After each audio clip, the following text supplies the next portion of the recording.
Well, good morning, everyone. Let's take our Bibles to John chapter number 4, verse number 23 for promise number 350. Before I give you the promise, it's Friday. We're heading into the weekend, and I always like to invite you to the Journey Baptist Church, 10:15 a.m. on Sunday morning. I think you'll be blessed. We have a great lineup for you this weekend, and church is decorated. There's a few songs that are going to be Christmassy in nature, and I think that you would really enjoy the setting that we have there and the opportunity. And really, getting yourself to the Journey Baptist Church this weekend or to your own church home is important for you to accomplish the very things that we're going to talk about in this morning's quick video.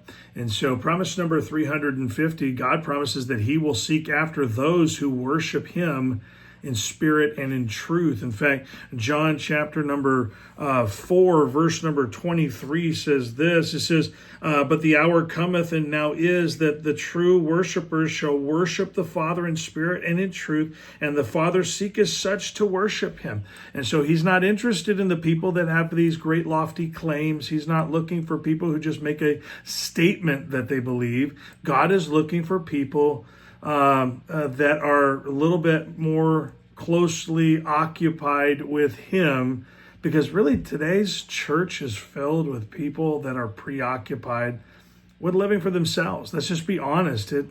Our schedules are just full of us getting stuff for us and accomplishing. And we might say, oh no, I do it all for my kids. Yes, of course, the kids, we don't take any pride in any of their successes, and we don't put them before the Lord ever. And so, of course, I'm not talking about that, but actually, and many times I am talking about that.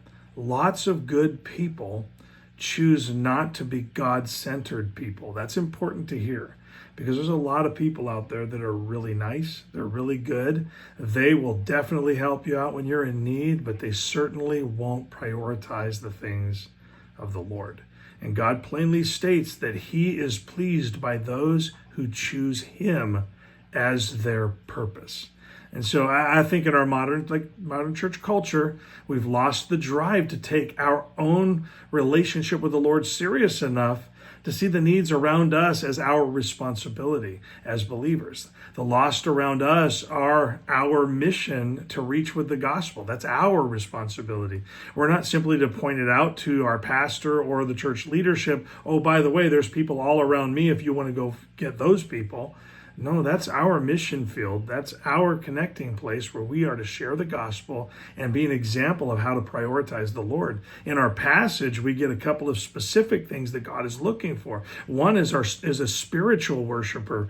That is one that is connecting with the Lord on a deeply personal level. And the second is living as if the truth is really true. And when we really believe something, it changes us. Let's just be honest. It shapes us. It shapes our goals. It refines our priorities. It refines the way we talk. It shapes the way we behave. God is looking for real worshipers who are more than just talk. He wants worshipers that take it deeply personal enough that it would shape the way we see his work. Think about that for a second. There's a work to be done. And it's going to require us to take it personally to actually involve ourselves in it. We've been saved for a specific purpose, and that purpose is to glorify God in the way we live and the way that we prioritize what matters to him. And so I want to encourage you with this. Take an inventory. Is God really the number one priority of your life? Or have a few of the other things that are important superseded the most important thing, and that's him? Because a lot of times it's just really about reordering our priorities. If we are prioritizing our pursuit of happiness over the pursuit of godliness, then we need to flip those. And what's interesting is when we get godliness as our priority, happiness actually is so much easier to pursue. When we get godliness in first, it's so much easier to see what God is doing in our kids, not what we're making of our kids, what God is making of them. And I got to tell you, there's a huge difference between those two. One, the prioritizing of God always makes the other ones easier. So let's prioritize the Lord. Let's be worshipers of the Lord in spirit and in truth, as he has asked us to. That's what pleases him. So I hope that helps. Enjoy a great weekend.